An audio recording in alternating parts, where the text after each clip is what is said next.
Hey guys, Squiggles here, and I'm just going to do this video really quick. This is a video of me playing, so you'll get to see how awful I am. But I just wanted to give a little quick how-to on 3 raxing. I don't know if anybody has seen the video on Husky Starcraft's page, but we play some twos together because we are friends. And in that one, he 4-gates every single game, and I 3-racks every single game. And that is a very powerful twos combo.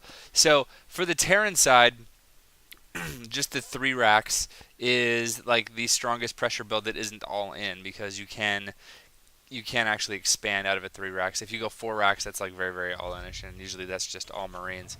So this is going to be on Shattered Temple, a game I just played. I'm Diamond, by the way, in case anybody was wondering. And holy crap, I got a new keyboard, so I got to find. Okay, good. Everything seems to be working totally cool.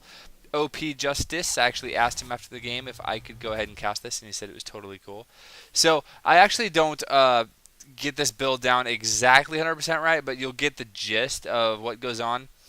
So starting off, I get a supply depot because you do, and gonna go ahead and get your barracks as soon as possible and continue to just pump workers non-stop for a bit. And OP Justice is doing everything right at this point. He's getting his pylon and a gateway, and he is going to go ahead and scout. And I usually scout a little bit later, so I figure out about where he is because of how fast his scout gets here. On a map like Shattered Temple, if he scouts at this time, I'm pretty sure he's going to be spawning in this location, just because of how fast the scout got there. So I have my SCV go over there, and he throws a rock at him and stuff, and he tells him his mom is fat, and the probe runs home to his mummy. And then I'm like, you know what, actually I probably should go scout, so I go ahead and do that. As we can see, my barracks is just about to finish, and so is my command center, going to be being made into an orbital command. Now, I got a refinery after I started my barracks. So barracks on 12, refinery on 13, and I got guys on gas as quickly as possible. Now this is the first thing where it's kind of like, I probably could have done stuff a little bit better, but I like to get out one Marine first, and I think I do cancel the second Marine and start getting a tech lab, and that's a little bit sloppy on my part.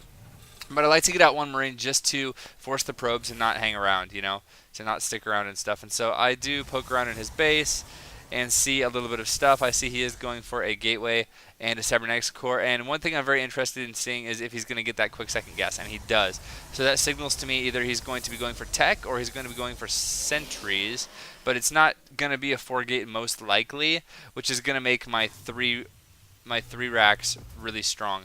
And one thing that will make your 3 racks way stronger than mine was is if you don't get supply blocked at 19. That is like such a, oh my goodness, like bronze level mistake. So I'm a little bit red cheeked because I did in fact do that, but whoopsie doopsie, we'll get that fixed as soon as we can.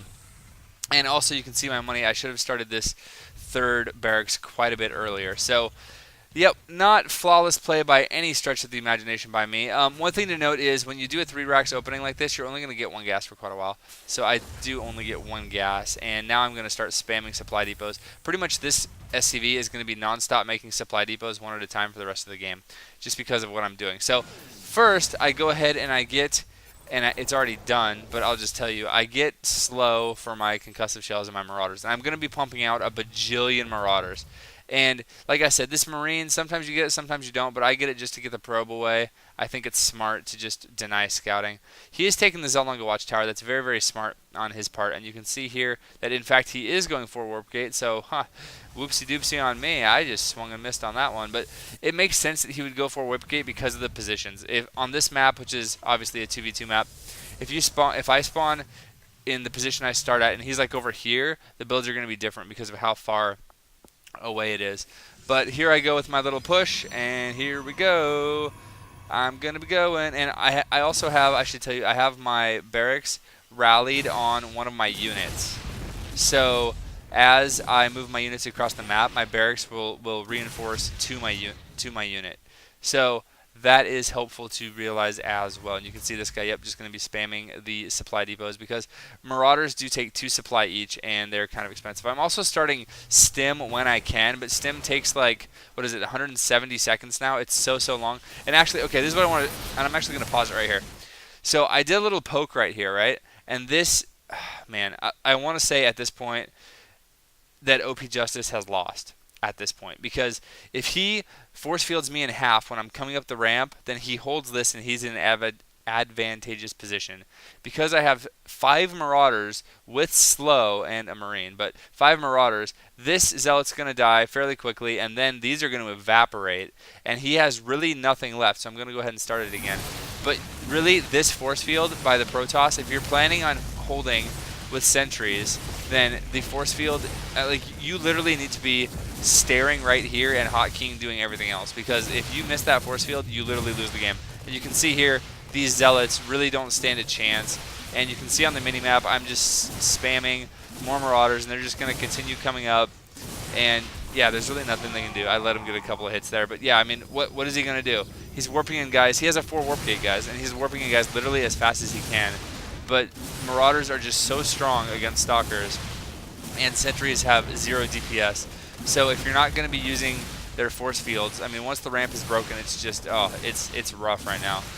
Rough right now for OP Justice, and I kind of feel bad for him at this point, because he's putting up a valiant effort, and he keeps on, like, he's not giving up, which I admire. I kind of think that the biggest thing he could have done to stay alive is right when I broke his ramp, take his guys, run away, grab all his probes, and come attack. You can see right here he actually does a pretty nice surround. I think I overextend just a bit, but really if you look at the supplies, you can see that my army is way ahead of his, and workers are way ahead as well. So I mean, there's really nothing he can do at this point as more reinforcements continue to stream across the map. You can see, yeah, there's just, I mean, and I'm one-shotting probes, so he's really got nothing. It's 40 supply versus 10, and that is how the 3 racks works, especially on close positions. It was very, very nice, and because he missed that force field is what made this look so one-sided. It shouldn't have been this one-sided, but it was just a little tiny thing, and that's the beauty and the curse of StarCraft 2 and StarCraft. It is so, so intensive on those little tiny things. So if you mess up on just one little tiny thing, you just got to say GG and try again. Okay, I hope you guys enjoyed it, and that was informative for you all, and I'll see you guys later.